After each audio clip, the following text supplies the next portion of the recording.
Kamu semuanya itu di itu. Nah, yang punya terapi fisik boleh.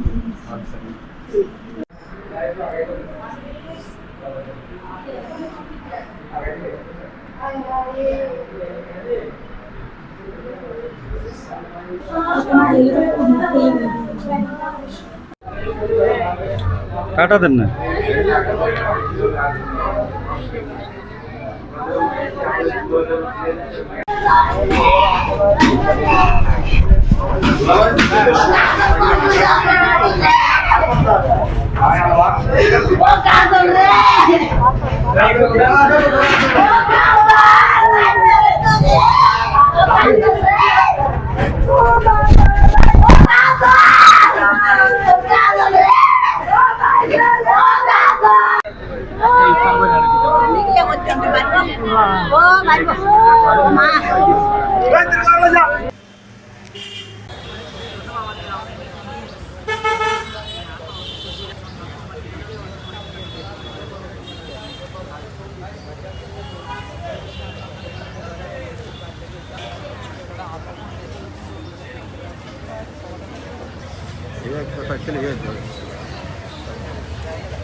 পাশের আরেকটা মেয়ে আমরা বাড়ির পাশে একজনকে ফোন করছি ওদের কাজল বাবার ফোন করে জানো কাজল তো ঘরের ভিতরে বন্দি করেছে আর দরজাও খুলতে পারে না গো গো করে তো দেখলাম যে এরা আপনার মুখ সোয়া বাঁধিয়ে এলেছে ব্যাগিন টাইট করে ঠ্যাং হাত পাও বাঁধিয়ে এলেছে আর এখান দিয়ে ছুরি দিয়ে গাইয়েছে আর দেওয়ালেতে মাথারে ফিসে খালি পিডি মাইয়া হতে গেছে ওই এখন বুঝেন না আর কি আর শেষ করে দিয়েছে আর মেয়েকে লগে কোনো ঝগড়া বিবাদ নাই কিছু নাই বাড়ির বাইরের লগে বস বাইরে বিয়ে হয়েছে পর্যন্ত আমরা যে স্বর্ণ দিয়েছি স্বর্ণ কিনে বেশি খাইলেছি জামাইরে দেন জামাই সোজা মানুষ জামাই থাকে কুয়াদ। তো আমরা যেটা জানতে পারি ইসমাইল মাস্টার প্রথম ওইখানে দেখছে তারা যখন চিল্লাচিল্লির আওয়াজ শুনছে সে নাকি বলতেছে জিনে ধরছে ঘরের ভিতরে। তো কাউকে জিনে ধরলে তো এইভাবে আওয়াজ করে না। পরে সে তার ফ্যামিলি নিয়ে বাইরে আসছে, বাইরে আসে নিচ দিয়ে লাইট মারি দেখছে ওর কাছে লাগছে নাকি ভিতরে লোক আছে। ভিতরে লোক থাকার পরে ও এখানে দাঁড় না করে সন্ত্রাসীদেরকে পিছন দিয়ে বাগার জন্য ও লোক নিয়ে সামনে যাই দাঁড়াইছে, সামনে কিনে দিয়ে ছাদের উপরে দিয়ে চাইতেছে। পরে ও যখন সামনে গেছে তখন দেখছে যে পিছনের দরজা মারা, সাইডের দরজা মারা। যখন সন্ত্রাসী চলে গেছে 5 মিনিট পরে ও এখানে এসে দেখে পিছনের দরজা খোলা। এটা ইসমাইল মাস্টারকে আইনের আওতা আনলে আমরা এই হত্যাকাণ্ড সুস্থ বিচার চাই। যে দরজা 2 মিনিট আগে দেখছে যে ভিতর থেকে বন্ধ, ওই দরজা সেম আবার 2 মিনিট পরে দেখছে যে খুলে কে বা কারা চলে গেছে আর ওখান থেকে।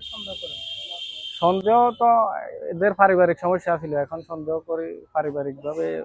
কি ব্যবস্থা নিচ্ছে? ফেনীতে ছাগলনাইয়াতে একটা হত্যাকাণ্ডের ঘটনা ঘটেছে। এই হত্যাকাণ্ডের সঙ্গে যে হত্যাকাণ্ডের শিকার হয়েছে তার নামও অনেকগুলো মামলার আসামি, এবং এখানে পূর্ব শত্রুতার জের ধরে এই ঘটনাটা ঘটছে বলে আমরা অনুমান করছি, এবং এই ঘটনায় যারা জড়িত আছে অচিরেই তাদেরকে আইনের আওতায় আনা হবে। আর আরেকটা ঘটনা ঘটেছে ফুলগাজীতে একজন প্রবাসী স্ত্রী, তিনি হত্যাকাণ্ডের শিকার হয়েছেন। এখানে আমাদের পুলিশের টিম, পিবিআই, সিআইডি সহ বিভিন্ন টিম কাজ করছে। অচিরেই এই ঘটনার রহস্য উদ্ঘাটন করা হবে। ধন্যবাদ।